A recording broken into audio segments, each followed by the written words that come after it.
¿qué se puede retirar? ¿Quiénes pueden retirar? Todas estas dudas las queremos sacar contigo, Juan Luis. Bienvenido, buenas noches. Espero que no se corte, si no me avisas y puedo cambiar de red. Exacto, bueno, esperemos que no sea así, porque nosotros igual acá yo tenía un par de pequeños percances con distintas cosas, pero lo que no hubo percance y fue una maratónica jornada fue lo vivido en la Cámara de Diputados, que comenzó a eso de las 11:30 de la mañana, hora regional, y que fue esta votación de para poder retirar este 10% de la AFP, y en la oportunidad salió a favor. Eran 93 votos los que se necesitaban, se sacaron 95. Pero ¿en qué se rige esta ley? ¿Qué puede regir? ¿Quiénes pueden sacar su dinero? ¿Quiénes no? O sea, Christopher, hasta el momento, yo he estado leyendo ahora quiénes son los que pueden sacar, y básicamente son todos. De hecho, estamos hablando de 17.000 millones de dólares los que se podrían sacar en dos retiros, perdón, que podría ser el primero, porque tú sabes que existen, como cualquier cosa, topes, ¿ah? Claro. Que están relacionados con 1 millón, que sería lo mínimo que podría sacar, o también 4.300.000 y algo. Estos están expresados en UF, pero te los menciono como montos para que los que están escuchando capten mejor la idea, que en realidad pueden sacar en topes, ¿ah? 1 millón de pesos y hasta 4.300.000 y algo, ¿ah? Eso es lo que tú podrías sacar, de tal manera que si tú tienes un fondo de AFP de 60 millones, tú puedes sacar solamente hasta 4.300.000, o sea, no podrías sacar ese 10% que corresponderían a 6 millones de pesos. O sea, tienes un monto, ¿eh? E incluso si tienes menos de 35 UF, que son 1 millón de pesos, tú puedes sacar todos los fondos que tienes en la AFP de manera inmediata, ¿eh? La forma de retiro son 2 cuotas, ¿eh? De 50% cada una, y que una vez hecho el papeleo, te lo pueden entregar en 10 días hábiles, y luego 30 días hábiles más te pueden pasar el otro monto. O sea, nos encontramos en una situación compleja desde el punto de vista para las FP, porque en realidad yo estoy de acuerdo con lo que ha sucedido, con la votación que ha existido hoy día en la Cámara de Diputados, en los cuales se ha expresado una mayoría, y no solamente una mayoría en la Cámara, Christopher, sino una mayoría en el esquema total de lo que en realidad uno siente, espera la población. Es solamente un 10%. Estábamos viendo un estudio de la Fundación Sol, una investigación, que mostraba que en realidad el impacto que tiene en tu pensión final, ese 10%, es mínimo. O sea, estamos hablando que para una persona de 30 años no tiene impacto, mientras que para una persona de 50 años el impacto son alrededor de 20.000 pesos. O sea, tampoco que nos vengan a mencionar el tremendo impacto que puede tener, Christopher, el retiro de este 10%. Ahora tú mencionas algo que yo creo que nos pasa mucho, y me voy a incluir, que es de estar imponiendo hace muy poco tiempo, no sé, 5 años, y no de manera continua, claro, sino que saltada, y que quizás no tenemos cotizaciones de 1,5 millones, 2 millones, o sea, sacamos casi la totalidad, pero no se nota en el futuro, pensando que tenemos que cotizar hasta los 70 años. Claro. Ahí un poco la variación. Entonces, en ese caso, por ejemplo, como tú bien dices, si yo tengo, no sé, voy a poner mi ejemplo, tengo 1,5 millones, puedo sacar puedo sacar 1 millón y me quedan 500.000 pesos ahí dando vuelta. Así es. Ahora, ¿cierto? O sea, no tienes ningún inconveniente en sacar ese millón y que te quede efectivamente esos 500 lucas dando vuelta ahí. Ahora, ¿es viable lo que se mencionó en algún momento, que algunos diputados estaban solicitando que esto después sea devuelto? En algún momento, cuando pase la pandemia, en 5 años más, 10 años más, no sabemos, que sea costeado el 50% de lo que se saque por el gobierno y el otro 50% por la persona de su bolsillo. ¿Puede ser viable esa devolución a la AFP? O sea, claramente que es un elemento viable. No esperemos que no haya una viabilidad, pero ese no es el sentido de lo que se aprobó hoy día. El sentido de lo que se aprueba hoy día es el retiro de ese 10%, que son un fondo que hay que conversar, sí, en algunos elementos claros, Christopher, porque ese fondo está relacionado con un elemento de jubilación, ¿cierto? Que claramente hay un descrédito por parte de las AFP, generando efectivamente de que en realidad, claro, yo voy a sacar ese 10%, lo menos que voy a realizar con ese 10% es vincularlo con mi jubilación, de tal manera que voy a sacar dinero que estaba destinado para una cosa, para ocupar otra, y ocuparlo en otra. En particular en este estado de emergencia. la viabilidad de devolverlo es como la ley que ha propuesto por parte del gobierno, y eso no me extraña, porque el gobierno, bien tú sabes, dentro de las medidas que ha implantado, que las tengo acá, que estaban compitiendo, ¿cierto? Son 4 medidas que estaban compitiendo con este 10% de la AFP. De hecho, yo acabo de escuchar al ministro de Hacienda mostrando su desacuerdo ante la situación del 10%, y era esperable, porque ellos apuntan en el gobierno al endeudamiento, o sea, lo que tú mencionas, a devolver efectivamente el dinero que se les presta. De tal manera que a mí no me extrañaría que en algún momento alguna ratificación o algún cambio que pueda existir en este proyecto esté vinculado con la devolución, ¿cierto?, de este dinero. Aquí hay cosas de extrañarse. O sea, a mí me extraña que la diputada Sandra Mara haya votado en ese aspecto, porque abstenerse hoy en día, yo creo que la población ya sabe lo que significa. Abstenerse es votar en contra de ese proyecto. ¿Ah? No tapemos el sol con el dedo, sino que seamos claros en ese aspecto. Y claramente a mí no me extraña, porque forma parte de una coalición que en realidad apunta entre todos los elementos al aspecto que se encuentra relacionado con la deuda. Hay que recordar, y aquí, Christopher, entremos de forma muy rápida con las medidas que propuso el gobierno. ¿Eh? El gobierno quería entregar un crédito COVID, clase media, que está relacionado con personas, familias que hayan tenido una caída en el ingreso de cercanos al 70% en sus ingresos. O sea, puede cubrirle efectivamente esa caída. El tope del crédito son 2.600.000. Pero ahí viene el problema. Después este crédito se devuelve, como buen crédito. De tal manera que podría devolverse en 4 cuotas mensuales de 650.000 pesos, con un año de gracia y con 0% de interés. O sea, el gobierno apuntaba claramente al endeudamiento. Pero el problema, Christopher, que ya estamos endeudados, ¿cierto? Ya estamos sobreendeudados. Y por eso muy bien el aspecto que mencionaba, ese tema preciso, quieren dinero de los prisioneros, porque claramente nosotros cuando notamos que el 75% de nuestras familias se encuentran endeudadas, no es el momento de cargarle una nueva mochila de deudas relacionadas con este crédito COVID. O sea, si tú te das cuenta, hoy día el gobierno de Sebastián Piñera no ha generado ninguna línea que no sea distinta al endeudamiento, de tal manera que incluso las personas que pagan, por ejemplo, contribuciones, Christopher, en realidad lo que se propuso es el aplazamiento de la contribución, que en ocasiones contribuciones que son bastante pesadas desde el punto de vista del dinero, y solamente ha ocurrido un aplazamiento. Las medidas también que provienen para nuestros empresarios y microempresarios en particular, por parte de Cercotec, de Corfo, son créditos que vas a tener que devolver, el crédito FOGAPE. Siempre hablamos de crédito por la visión del gobierno, y cuando surgen estos temas que son también bastante complejos, yo hago también eco de una de las palabras que mencionó el diputado Thomas Hirsch, ahora recientemente, hace un par de minutos. La derecha está dispuesta a sacrificar su constitución, pero jamás a terminar con la AFP. Eso es lo que llama la atención, Christopher. Claro, y también me tomo de las palabras de Karim Bianchi, que mencionó que el presidente se está volviendo un prestamista finalmente. Y es lo que tú bien relacionas con este crédito FOGAPE, con el crédito COVID, con los créditos que están saliendo ahora o que podrían salir al futuro.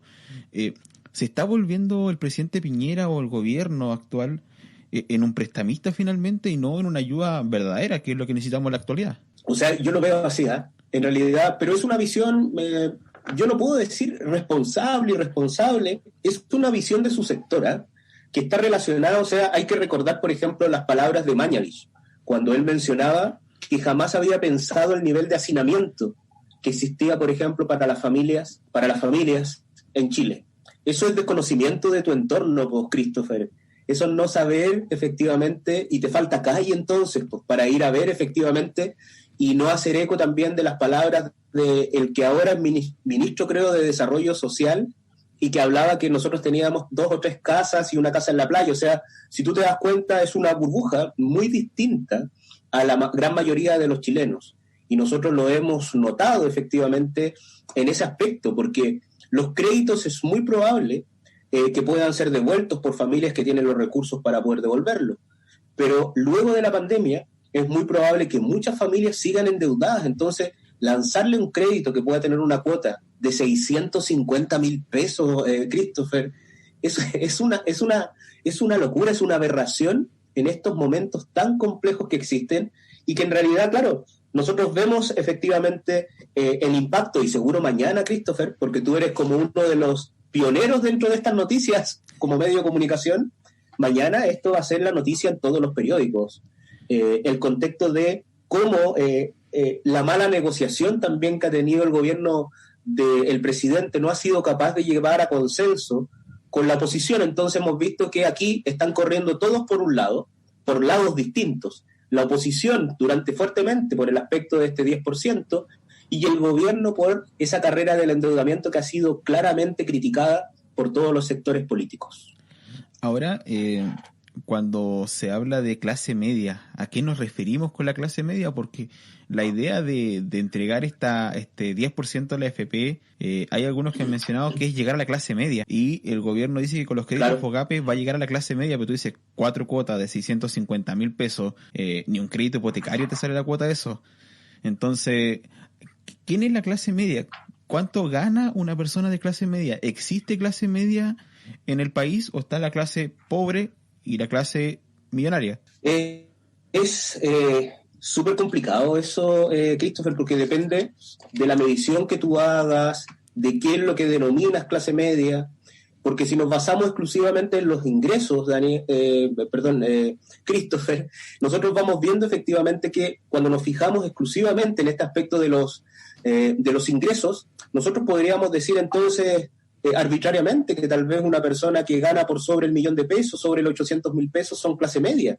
No tendríamos inconveniente. De hecho, existen estudios que reflejan efectivamente la distribución socioeconómica que existe en nuestro país, pero aquí vamos por caminos extraños en múltiples ocasiones, porque, por ejemplo, cuando vemos que el registro social de hogares nace como una instancia, porque hay que recordar que primero la clasificación socioeconómica surge en el gobierno de Pinochet en el año 78-79, a través de, yo creo que lo recuerdas, que es la ficha CAS, o lo has escuchado porque claro, tú eres la famosa muy joven, o tal vez, por ejemplo, luego por la ficha de protección social, que esa claramente sí la conoces, y que surge efectivamente como una renovación de la caracterización socioeconómica, que se basaba exclusivamente en los ingresos.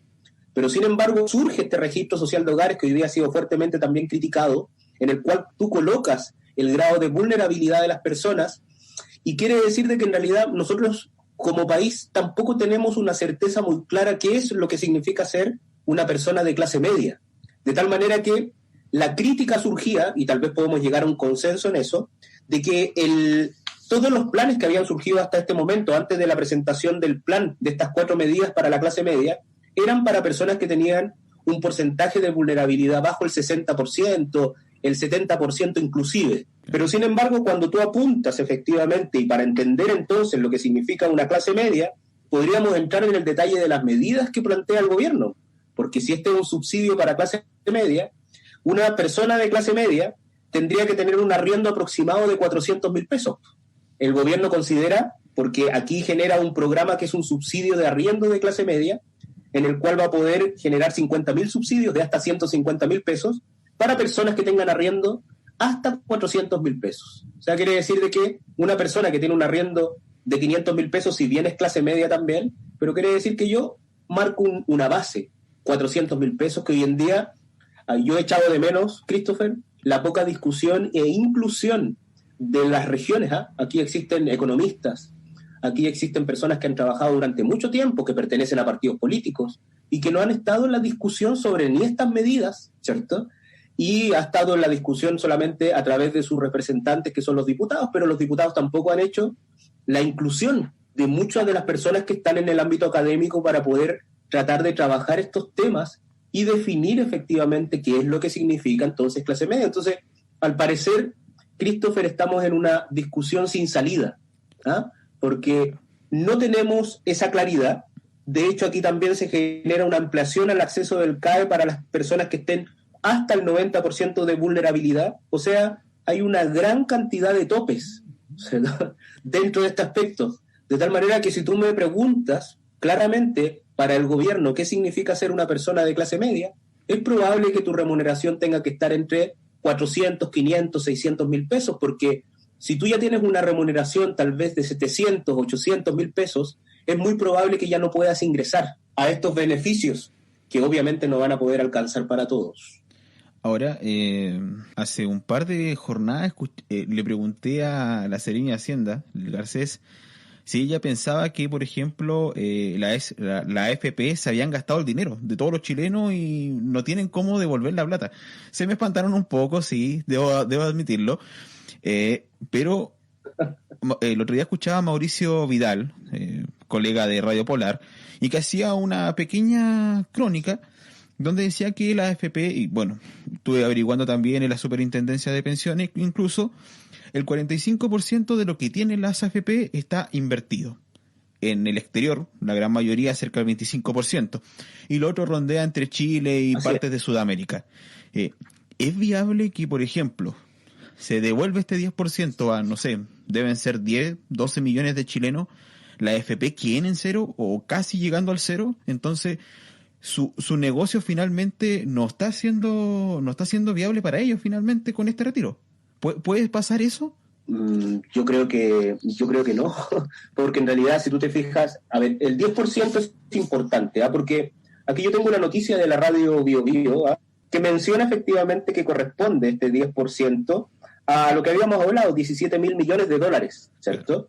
Pero sin embargo, lo que administra la AFP alcanzan un monto de 195.130 millones de dólares, o sea, son como muchas veces más que esos 17.000 millones. Para hacerte una idea, es cerca del 81% del Producto Interno Bruto que tiene Chile, ¿eh? El año 2019. O sea, es una El cantidad de dinero 80%. exorbitante. O sea, si tú te fijas, todo lo que produjo el país en el año 2019, la AFP lo tiene en algún lugar y representa el 81% de esa total de producción que hizo Chile en el año 2019. De tal manera que aquí hay una información que también puede aportar a esta discusión, que lo hizo también la Fundación Sol, que menciona efectivamente que el 52,4% de los fondos de pensiones se encuentran efectivamente vinculados al territorio nacional, pero sea a través de matriz nacionales o extranjeras. Hay que recordar que en Chile también hay instituciones que son extranjeras. Ahora bien, el punto es que ese dinero no se encuentra, sino que esos 17.000 millones de dólares están invertidos. De tal manera que quiere decir de que en el momento que, por ejemplo, tú hagas la solicitud, Christopher, para poder retirar esos fondos que de repente tú entras a tu página de FP, esos fondos no están, sino que en realidad están invertidos en alguna matriz que puede ser extranjera o nacional. De tal manera que lo que tiene que hacer la FP es tratar de negociar esos montos, ¿ah? Esa cartera de montos, para poder, por ejemplo, entonces venderlos y hacer dinero en efectivo que te lo pueda pasar y traspasar a tu cuenta corriente. Entonces, en ese aspecto es donde pueden haber algunos aspectos. Hay que recordar que hay personas que no van a pedir sacar su fondo, ¿eh? Claro. Y es muy probable también, Christopher, que tú empieces a ver ahora la campaña del terror que va a hacer la FP, y yo te lo doy firmado. Es muy probable que veamos que ya empezó, varios comerciales, claro, varias cosas, ¿cierto? Y que ya empezó porque, por ejemplo, estoy leyendo ADN Radio y el gerente general de la Asociación de AFP y se refirió sobre el proyecto de retiro de fondos. Nadie puede celebrar lo que ha aprobado la Cámara de Diputados, manifestó Fernando Larraín. O sea, apenas se terminó la votación, que fue extensa, ya hubo repercusiones rápidamente. Pero mi pregunta es, ¿por qué la AFP no quieren entregar estos dineros? Ese es el tema. ¿Por qué el gobierno también defiende un sistema que, bueno, lo defiende porque claramente fueron parte del proceso, desde el inicio hasta ahora? Pero no se entiende el por qué no. El por qué se habla del futuro cuando ni ellos mismos han trabajado en el futuro de estas pensiones. Te escuchamos, parece, ahora. Sí, ahora sí te... Sí. Claro, entonces, lo que me llama la atención es lo que menciona en este caso el gerente general de las asociaciones de AFP. O sea, claro, está claro que no podemos celebrar que se retiren los fondos porque lamentablemente lo estamos haciendo en un proceso en medio de una pandemia. Pero ¿por qué no se quieren entregar estos fondos? Ahí está el punto. En la oportunidad también, bueno, los diputados también se han hecho bastante hincapié de esta situación. Ahora pasa nuevamente a una comisión para posteriormente pasar a la comisión a la Cámara del Senado, a ver si podemos recuperar ya la conectividad con Juan Luis Oyarzo y poder ver si se aprueba o no y poder hacerlo ley, porque esto finalmente tiene que hacerlo ley el presidente de la República y donde se complica más, porque claro, ya se está trabajando por parte de los mismos del mismo gobierno el cómo se va a vetar esta ley que se espera que sea aprobada antes de finales de mes y sean entregados los dineros en los próximos meses y quizás pensando en antes de septiembre. Ahora sí, Juan Luis, ahora sí, no sé si me escuchas bien. Te vuelvo a reiterar. Y me cambié de conexión igual para tener más. Está complicado el internet. Algún día vamos a hablar del internet, pero te vuelvo a reiterar la pregunta del gerente general de la Asociación de AFP y el proyecto de retiros, que él manifiesta que no hay nada que celebrar con lo que se aprobó en la Cámara de Diputados, pero me gustaría saber cuál es tu apreciación del por qué no se quieren entregar los fondos, por qué es tan esquivo este tema para ellos, para el gobierno también, pensando que muchos del actual gobierno estuvieron trabajando en el principio de la AFP hasta el momento. Nosotros logramos apreciar de que, obviamente, el concepto de que te saquen 17.000 millones de tu negocio es un tema relevante para la AFP, o sea, indudablemente, porque si te das cuenta, quiere decir que es dinero que ya no vas a poder invertir en algún momento o no va a poder generar. Si tú te das cuenta, aquí hay ganancias millonarias que nosotros hemos conversado durante mucho tiempo, ganancias que en realidad llaman la atención y que han sido uno de los mayores malestares por parte de la ciudadanía con respecto a que en realidad el promedio de pensiones, y yo te lo puedo mencionar aquí, el promedio de pensiones, estimado, para una persona que está en la AFP son efectivamente con 25 y 30 años de cotización inclusive, 355.000 pesos. Y cuando tú analizas el año 2019, se pensionaron 127.000 personas y el 50% de esas 127.000 personas, o sea, estamos hablando de cerca de 63.000 personas, jubilaron con 50.000 pesos, que involucra el ahorro que tenían en su jornada de capitalización individual, más la rentabilidad y esta famosa rentabilidad que entregaba y que entrega la AFP en el transcurso de cada uno de estos fondos que están invertidos. Entonces, en realidad lo que nosotros estamos viendo es que las ganancias que generan, los dividendos que generan para los directorios que están en la AFP son elementos que son millonarios. En ocasiones nosotros nos espantamos y la comunidad se espanta cuando tú mencionas, por ejemplo, que una dieta parlamentaria son 9 millones, pero en ocasiones es porque no han entrado en cuáles son las remuneraciones del porcentaje más rico de nuestra población, que están relacionados, por ejemplo, con las gerentes de AFP, que en ocasiones pueden llegar a 30, 35 millones de pesos mensuales, de tal manera que si tú te das cuenta que hay una gran cantidad de cosas. Y lo otro que es la famosa desigualdad que existe en las pensiones.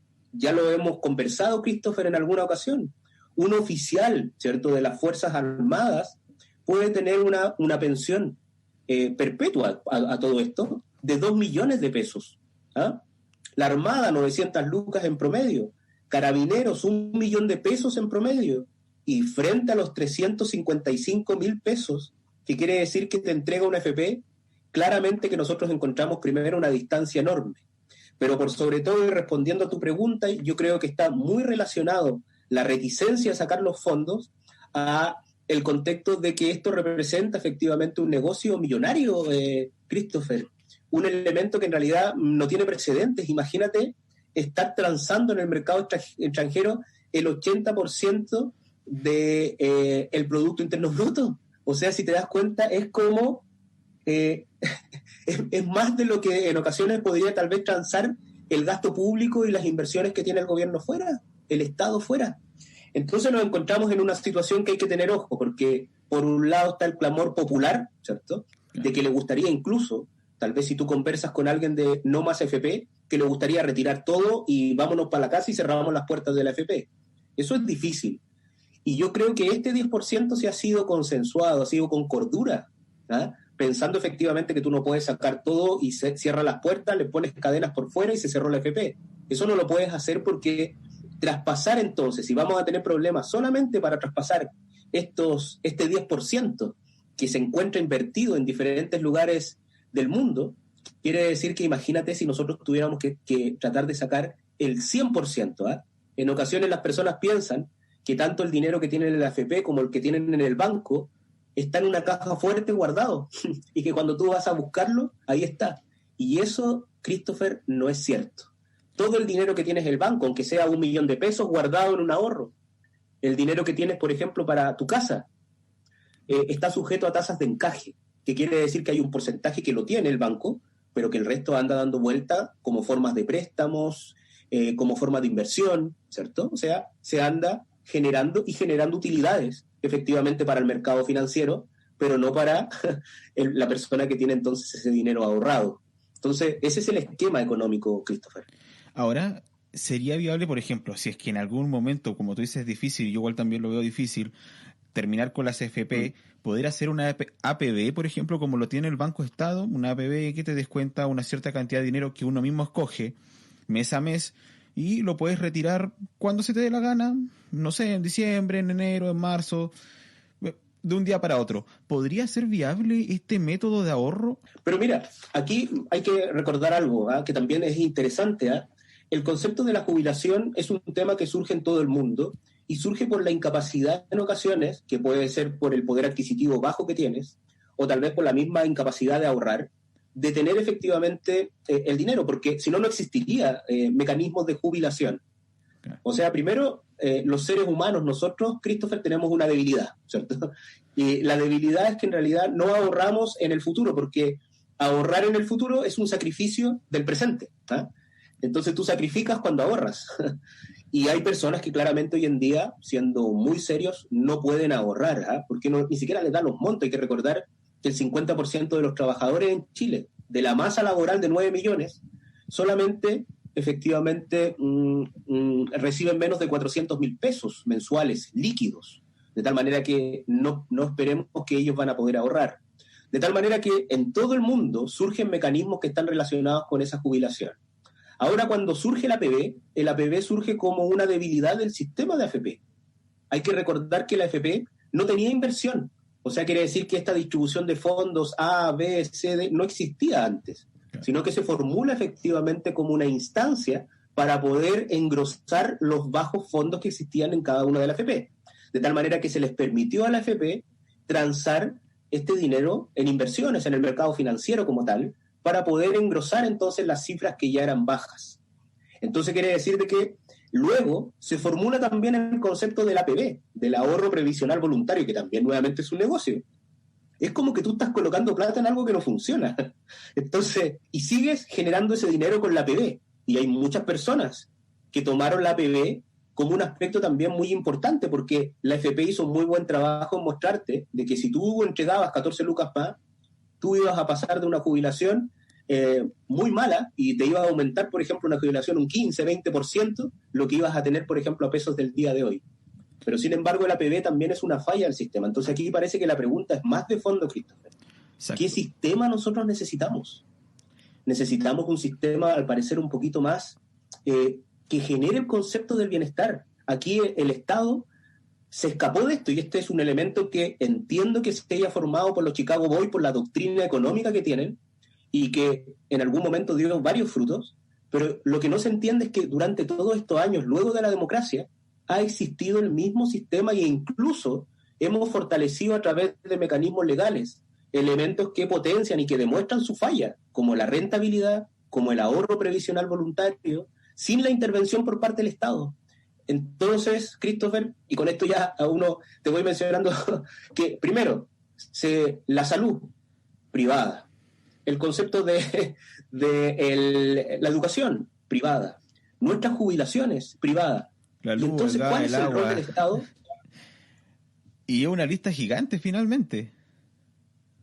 Es una lista gigante. Christopher, por ejemplo, si tú perteneces a una junta de vecinos, yo siempre en mi clase lo llevo a eso. Si tú perteneces a una junta de vecinos y tú colocas plata, tú lo que estás esperando es que el entorno de donde vives, en la junta de vecinos, en el barrio que tú vives, se vea hermoseado. Claro. Si tú ves que en realidad te ponen plantitas, te ponen cosas, tú estás contento con la gestión de la Junta de Vecinos pues, y estás dispuesto a entregar una mayor cooperación. Pero, por ejemplo, acá en Chile, cuando tú estás colocando y sigues pagando impuestos, y ahora, por ejemplo, las medidas recurren al endeudamiento, ¿cierto? Con cosas como lo que mencionaste, devolver, por ejemplo, que te pasen la AFP y que después la tengas que devolver, es volver entonces a estar no muy agraciado con la Junta de Vecinos.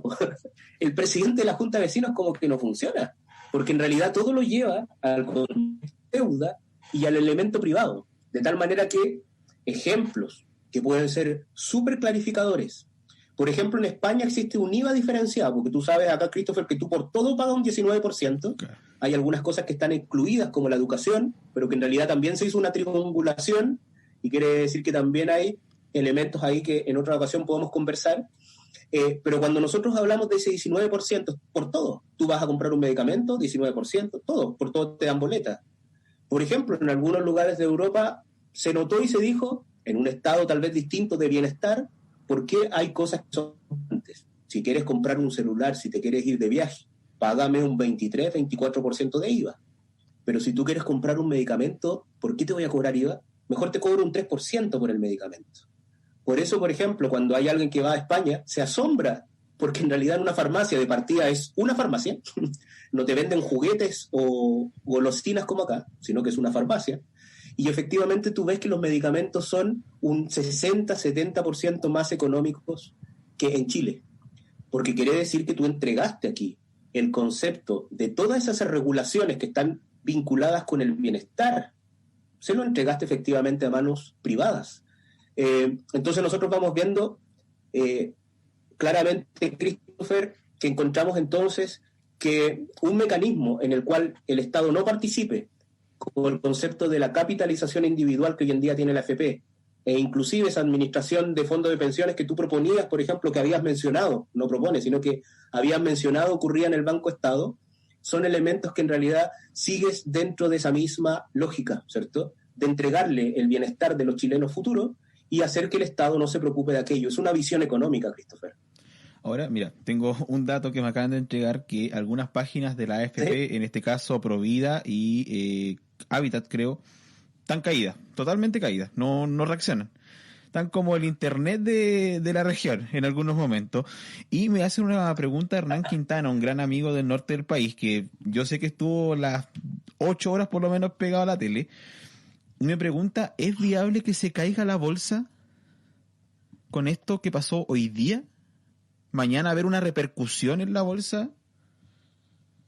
O sea, sí, tienes razón, ¿eh? Está caída la página de Habitat. Sí, yo soy de Habitat y está caída. Yo igual me metí lo que ocurre... Nada.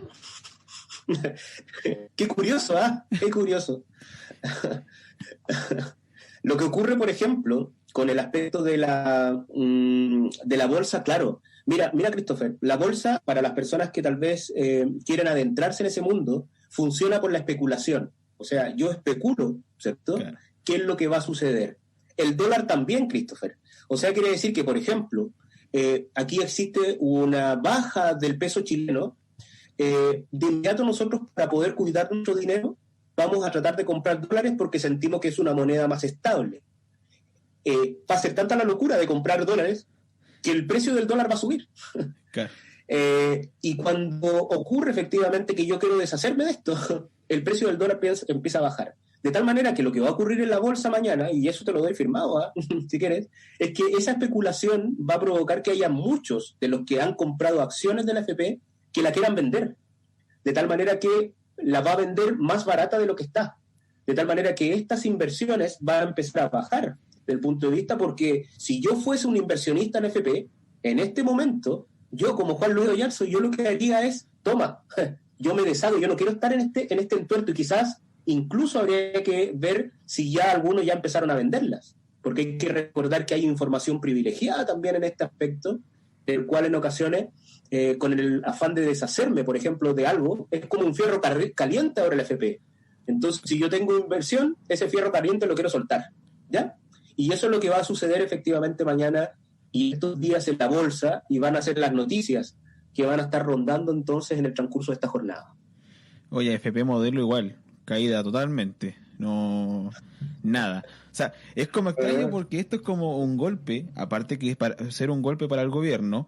eh, se habló mucho de esto desde que se inició por parte del FRBS, esta idea de sacar un 10% y se suman diputados, senadores, de oficialismo incluso. Pero me gustaría saber tu apreciación, que me imagino que tienes que haberlo visto o leído durante la jornada, lo que manifestó Evelyn Matei, que expresó que si se aprobaba este retiro del 10%, Chile se incendiaba. ¿Puede ser tan así económicamente quizás de que con un 10% que como tú dices para algunos va a ser $1.000.000? Yo con $1.000.000 no sé cuánto me dure, un mes, 2 meses, depende de la cantidad de deuda que tenga. ¿Se puede incendiar Chile? Yo creo que se va a incendiar en el caso de que no se apruebe. Yo creo que no. A ver, desde el punto de vista económico yo creo que no, porque aquí existen muchas eventualidades. Indudablemente Chile es uno de los mejores lugares para poder invertir en Latinoamérica. Eso es indudable, ¿eh? Inclusive considerando el estallido social. Es un muy buen lugar para poder generar entonces una inversión, y en particular una inversión extranjera. Si bien bajó el año pasado, tampoco fue tan relevante. Lo que nos ha golpeado a todo el mundo es la pandemia, que es una cosa distinta. Claro. Pero cuando nosotros apreciamos entonces que se va a incendiar el país por retirar 17.000 millones, o sea, yo creo que eso forma parte del show que vamos a empezar a escuchar ahora de forma constante por parte de algunos personeros de la derecha, y de esa derecha dura, que hay que recordar de que está de acuerdo con un modelo de privado. Pero aquí la discusión, yo creo, Christopher, inclusive debe ir más de fondo. ¿Cómo nosotros ahora logramos establecer, instaurar un sistema de bienestar? Si la AFP existe, bueno, que existe, que corra por su cuenta, ¿cierto? Y si hay personas, al igual, que quieren colocar sus montos y sus fondos en una aseguradora, como también hoy en día lo hacen, que la aseguradora también muestra que falló el modelo, o lo quiere seguir en AFP, bueno, mi posición, que sigan en eso, porque es una libertad absoluta. Así mismo el que quiere sacar sus fondos y el que no se lo quiere sacar, es su libertad. Pero en el caso, efectivamente, de que nosotros generemos una alternativa, yo creo que ahora la discusión es, Christopher, ¿qué alternativa creamos? Más que generar, por ejemplo, pánico, como vamos a escuchar constantemente, como que se incendia el país. Claro. Como que se incendia el país. Ahora, eso es un elemento. No se incendió el 82 con la tremenda crisis que tuvimos. No se incendió el 2000, la crisis asiática.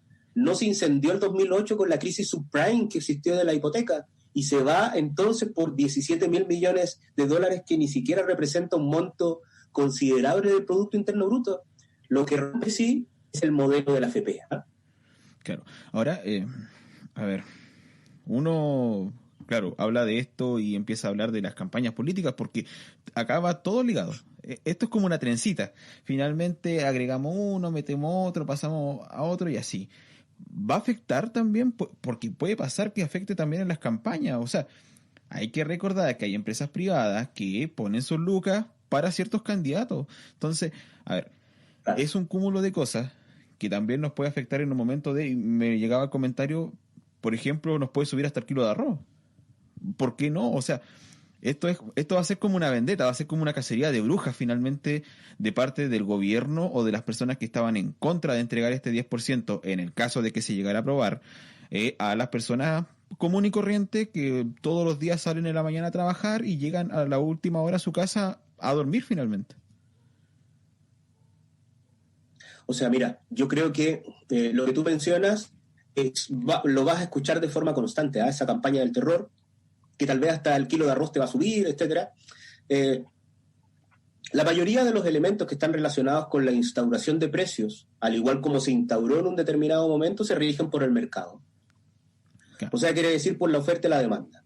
Que suba o baja el arroz es un elemento que está relacionado con la demanda que tiene. Nosotros hemos visto entonces cómo ha bajado un poco el precio de la benzina, y eso se debe efectivamente a la caída del petróleo y a la baja demanda que existe, a la demanda agregada que existe a nivel mundial con respecto a la benzina. O sea, esto no ha subido ni ha bajado producto de esa situación.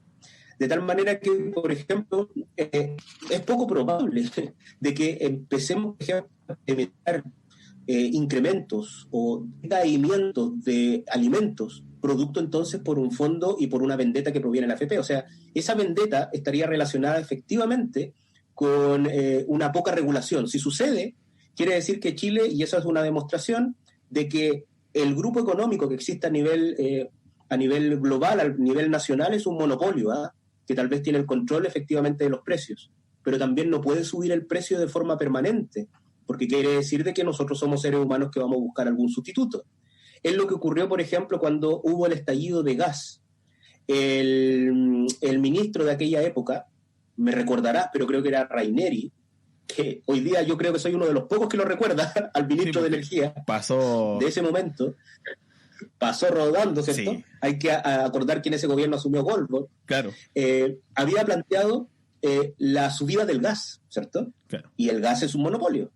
De tal manera que subir el gas estaba vinculado con una teoría de la oferta y la demanda muy básica. Quiere decir que cuando yo subo el gas, iba a bajar la demanda. Claro, porque la gente ya no iba a dejar, hay costumbres que nosotros tenemos los magallánicos y tenemos que aceptarlas, que nosotros vamos y salimos y dejamos el gas prendido. Eso no sucede en otros lugares de Chile. En otros lugares de Chile tú ocupas el gas en el momento que quieres calefaccionarte. Claro, nosotros decimos, bueno, vamos a dejar la casita calentita. Ya, pues ese consumo tal vez nosotros lo íbamos a racionalizar y el gobierno tenía la idea de que ese consumo se lo podía entregar a Methanex, ¿cierto? Para poder habilitar en ese tiempo lo que era el cuarto tren. Y se ocupaba efectivamente esa instancia. Eso demuestra efectivamente que aunque tú seas un monopolio, tú no puedes subir el precio de forma indiscriminada, porque quiere decir que si lo subes mucho o empiezas a subir el arroz de forma permanente, lo que yo haría es que dejaría de consumir arroz y me voy tal vez a los fideos. O sea, si tú te fijas, para los empresarios es un balazo en los pies. O sea, quiere decir de que en realidad es ponerse la cuchilla ellos mismos y matar a sus negocios porque la gente no iba a comprar. Si sube efectivamente algo, va a subir algo permanente, pero nosotros somos seres humanos que nos adaptamos.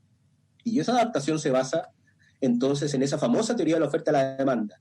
Lo que pasa, Christopher, este es un tremendo golpe muy duro, ¿cierto?, para la derecha fuerte que existe dentro de nuestro país. Este es un golpe tremendamente duro, ¿no?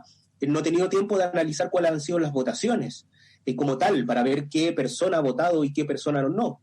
Pero en realidad este es un golpe que es tremendamente duro, porque quiere decir que para poder haber logrado en realidad un quórum de aceptación, quiere decir que también hay algunas personas, me imagino, del otro bando, del sector de la derecha, y entre ellos los independientes, que votaron a favor. Que fueron muchos. Y quizás qué negociaciones habían al interior para poder obtener un voto.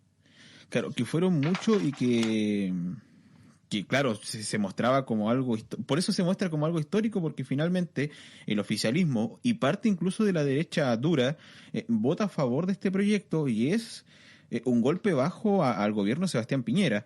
Entonces, claro, ahí se complica un poco, pero hay que recordar que mañana a las 5 de la tarde, a las 6 de la tarde hora de la región de Magallanes, esto pasa a la Comisión de Constitución nuevamente y se resuelve las indicaciones y luego se pasa a sala a votar en particular y posterior a esto pasa a la Cámara del Senado. Entonces quedan procesos, se pueden trabar lamentablemente y ojalá no se entrabe. Yo creo que con lo que está pasando, yo creo que el gobierno tiene que tomar, ¿sabe qué? Tiremos la toalla y que venga lo que venga nomás, porque el gobierno, Briones, el ministro de Hacienda, ofrece este ingreso familiar de emergencia 2.0 Plus. Tan mandado, sepa ponerle nombre, y lo que buscan es llegar a esta famosa clase media que nadie sabe quién es. Así es. Entonces, yo lo veo difícil de esto de llegar a... Porque esto finalmente, si sale de la Cámara del Senado, tiene que ser aprobado. Tiene que hacerse ley por parte del presidente. Ahí yo creo que se entraba un poco la situación. No sé cuál es tu parecer. O sea, el presidente puede... Yo creo que el presidente puede ocupar su veto presidencial. Voy a analizarlo eso, claro. Pero si tú te das cuenta, por ejemplo, había sucedido también en alguna otra instancia, tal vez en algún momento me voy a acordar de que en realidad ahora también se había pedido el concepto del veto presidencial, que era para la reelección de los candidatos, que muchos candidatos estaban pidiendo efectivamente el veto por parte del presidente de esa ley de reelección. Incluso hay un candidato, un alcalde, que sacó incluso la foto de Piñera de su oficina, solamente por el hecho de mostrar su disconformidad.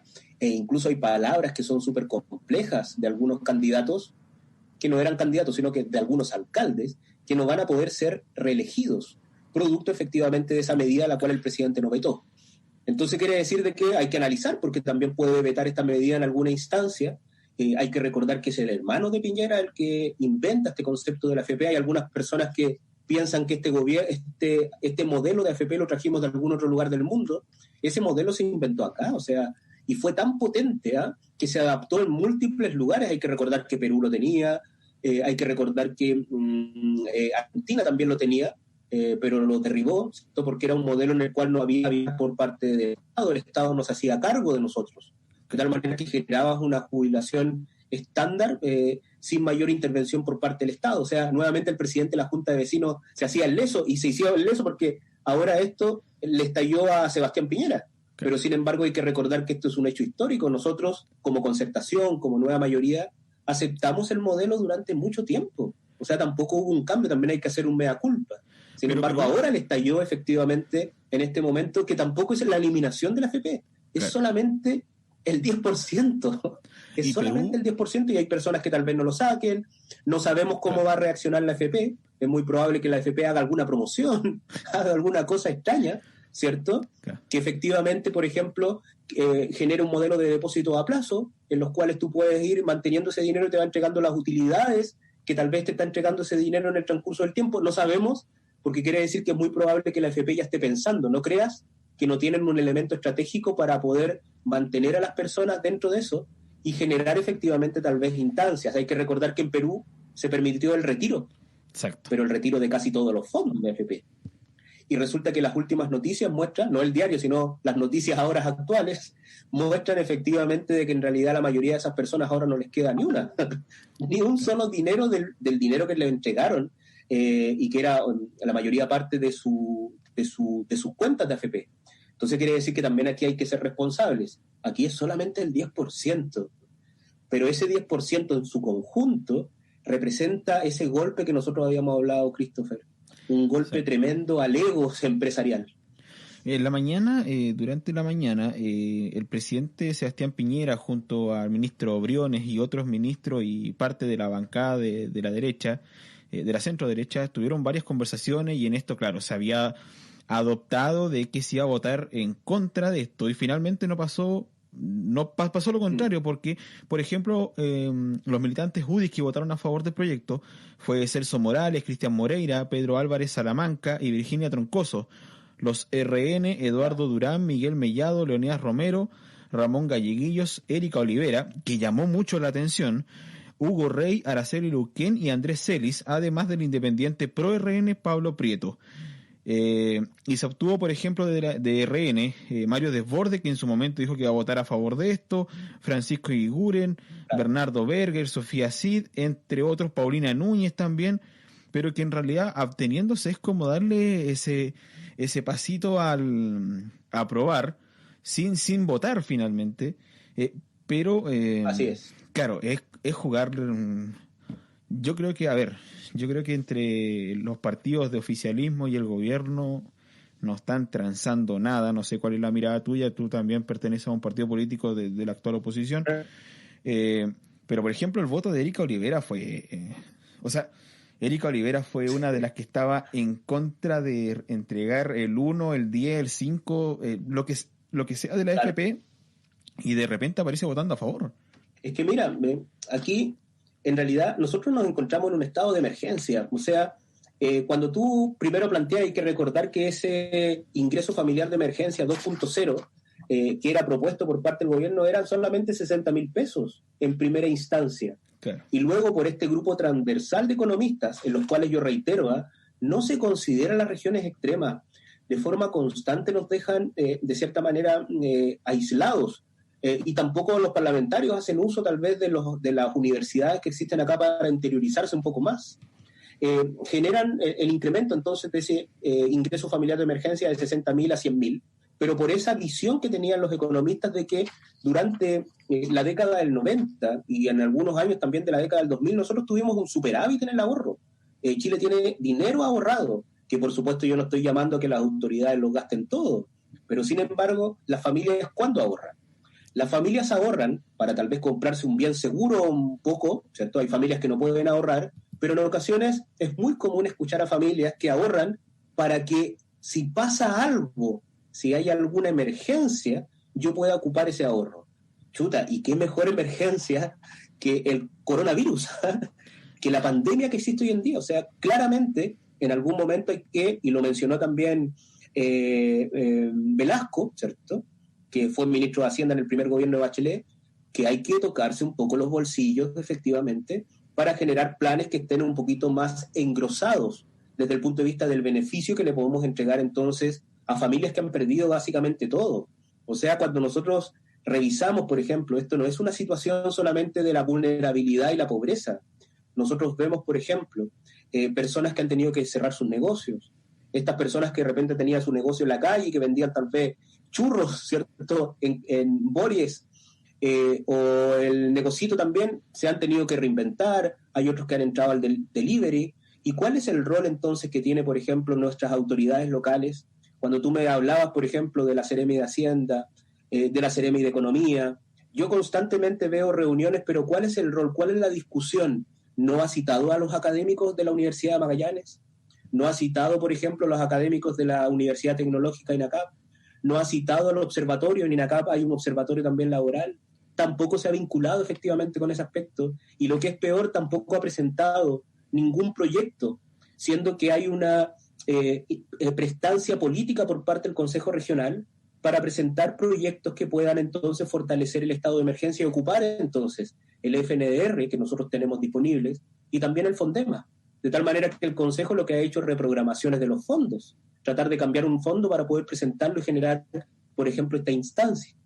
De tal manera que a mí me da la impresión de que básicamente en este momento no tenemos autoridades que estén o que sepan efectivamente cómo nosotros podemos, por ejemplo, salir de este problema. Hay instituciones en ocasiones desaparecidas, ¿cierto? Yo fui director del Fondo de Solidaridad e Inversión Social.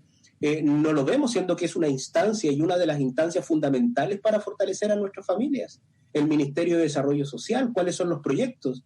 El FOSI, por cierto, tiene patrimonio propio, de tal manera que puede presentar proyectos de forma directa al Consejo Regional. ¿Y a dónde están esos proyectos? Claro. No existen. Es complicado. Por último, tu opinión, Juan Luis, ¿tú crees que se pueda entregar este 10%? ¿Tú lo ves viable? Sin tener ningún percance de una piedra de tope en el camino, una zancadilla, porque acá todo puede pasar. Es que yo creo que van a haber muchas piedras en el camino, así como lo hubieron hasta ahora.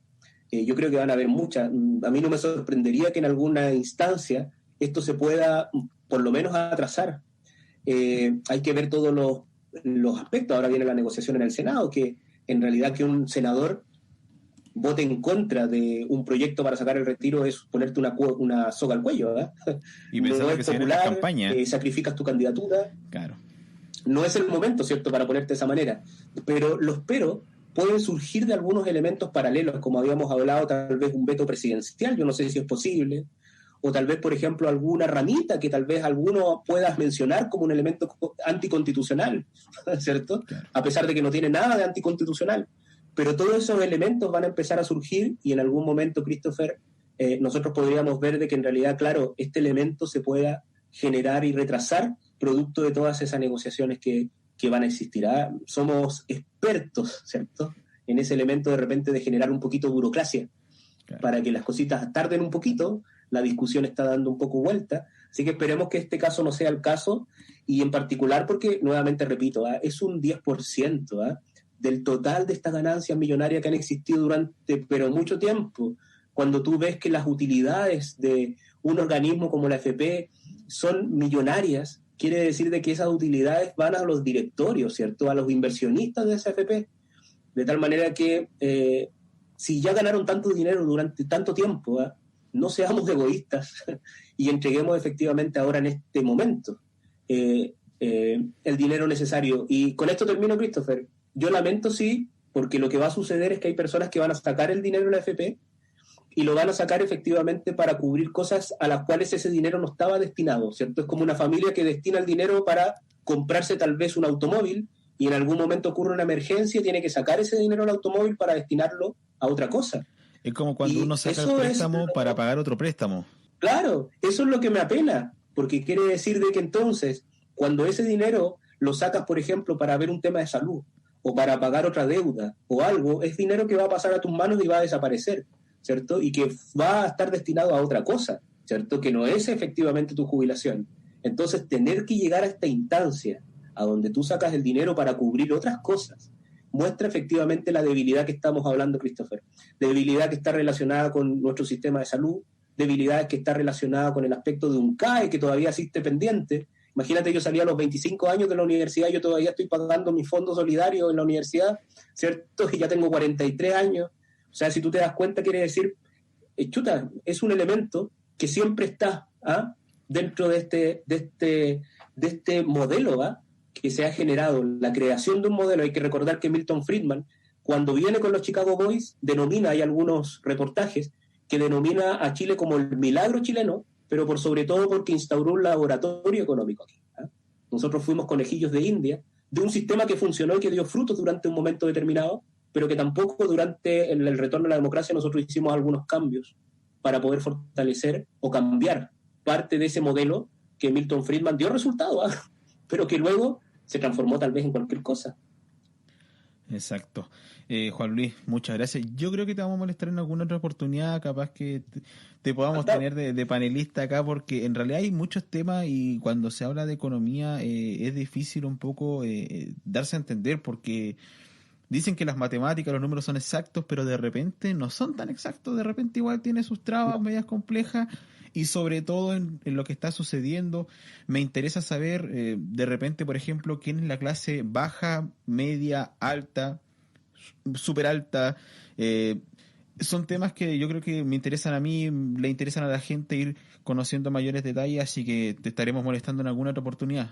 Por supuesto, yo feliz de conversar. Hoy día fue una conversación, esto lo permite estos medios, así que también te doy las gracias porque te permite invitado un espacio, de nuestro medio. Y que me compartas el día, porque yo voy a compartir esto igual en mis redes para que también lo tengamos disponible y en realidad esta conversación también pueda ser de ayuda a miles de personas que ahora en este momento se están enterando a través de los medios de comunicación de esta noticia.